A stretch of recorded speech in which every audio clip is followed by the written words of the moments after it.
সব কিছু গুছিয়ে একবারে ময় মশলা, তারপরে আপনার মুরগির গোস্ত যেটা ওটা কষানো হইতেছে খুব সুন্দর করে, একবারে পরিমাণ মতো আগুন টাগুন এগুলা দিয়া রান্না বাড়ার কাজ চলতেছে।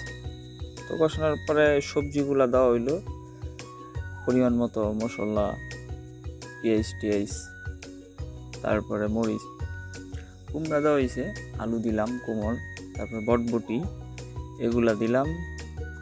তো ভালোই একটা সুন্দর একটা ঘ্রাণ আসতেছিল।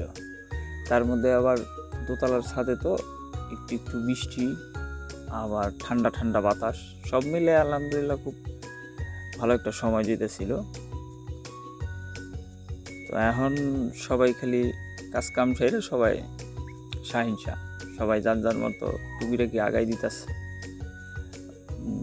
কারণ চাল দেওয়ার সময় হয়েছে, মাংস সবজি এগুলো কষানো শেষ, এখন আমাদের দিতে হইব সব কিছু একবারে মিক্স, চাল, মাংস, গোস্ত, তার